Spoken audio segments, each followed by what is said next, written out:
Қорқыт ата кітабы қаһармандық эпос үлгісі, Оғыз Қыпшақ дәуірінің жазба мұрасы. Ғылымда оның 12 нұсқасы мәлім. Дрезденде 12 нұсқа және Ватиканда 6 нұсқасы сақталған. 19 ғасырда бұл жазба ескерткішті зерттеп аудару ісімен академик Бартольд айналысып, жеке тармақтарын жариялады.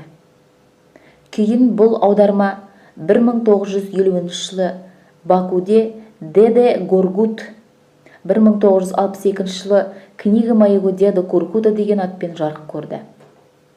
Қоңыратбаевтың аударуымен қазақ тілінде 1986 жылы тұңғыш рет басылды. Әдеби әрі тарихи этникалық мұра ретіндегі Қорқыт атаның кітабында қазақ эпосына тән көркемдік кестелер мен қатар қазақ тарихы мен мәдениетіне қосатын деректер де мол. Сондай-ақ жазбада Оғыз тайпаларының этникалық тегі, этнографиясы, мекені, әлеуметтік жағдайы, тағы да басқа мәліметтер көптеп сақталған.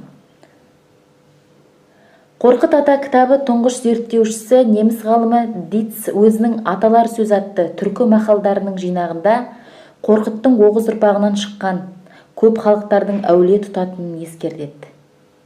Зерттеушілердің айтуынша, Қорқыт ата кітабы бір жылда жасалған немесе бір ғана оқиғаға байланысты пайда бола қойған жоқ. Ол халықтардың ауыз әдебиетінде ғасырлар бойы айтылып келген аңыздар мен жырлар негізінде қалыптасқан, ұзақ жылдар қамтитын тарихи ерлік кезеңдердің туындысы. Ол ертеде жыр, әңгіме түрінде өмір сүріп келген, кейін біріктіріліп үлкен бір эпосқа, жырға айналған. Қорқыт ата кітабы 12 жырдың қосындысы десек, онда 10 шақты ғасыр ішінде өмір сүрген 10 шақты ру, тайпа ұлттарының өткен дәуірдегі оқиғалары суреттеледі. Жыр оқиғасының бірі Алтайда болса, енді бірі Орта Азия, Жетісу өңірінде, немесе сыр бойында, Сардала мен Кавказда өтіп жатады. Бұлай болуы оғыздардың бір кезеңдерде сол өлкелерді жайлап өткендігіне байланысты еді. Сондықтан Қорқыт ата кітабына бір ел немесе бір халық ие болып меншіктей алмайды. Онда бірнеше халықтың үлесі бар. Қазан Оғыз елінің көсемі.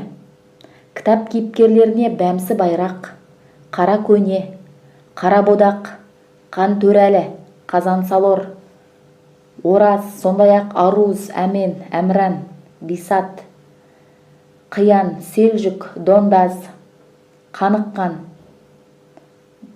Рүстемдер жатады.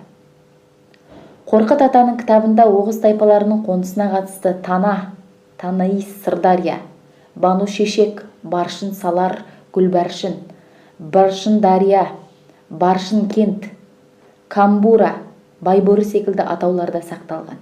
Ол қазақ эпосынан да елеулі орын алған. Жырдың бас кейіпкері Қорқыт, ол Оғыз елінің ақылшысы, данасы, үлкен жырауы. Оның есімі көптеген түркі тайпаларына ортақ. Тарихи этникалық атауы да айқын. Бір кездері Қорқыт жинақталған фольклорлық бейне деп ұғынылса, бертін келе оны тарихи тұлға ретінде тани бастады. Қазақстанда Әуезов, Марғұлан, Қоңыратбаев, Бердібаев, Сүйіншәлиев, Келімбетов, Жолдасбеков, Ыбыраев, Қоңыратбай тағы басқа еңбектерінде Қорқыт ата кітабы зерттелінді.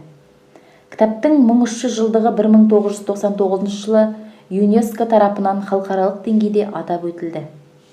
Қорқыт ата энциклопедиялық жинағы жарыққа шықты. Видеороликті көрдіңдер, енді сұрақтарға жауап береміз. Қорқыт ата туралы не білдіңдер? Қорқыт кім? Қорқыт ата кітабы қандай жырлардан тұрады? Қорқыт ата кітабына енген жырлар мазмұны қандай? Кімдер зерттеді? Енді келесі кітаптарыңыздағы Қорқыт ата туралы мазмұндаудың тірек сызбасын сызып, дәптерлеріңе жазыңдар. Назарларыңа үлкен рахмет. Сау болып тұрыңдар.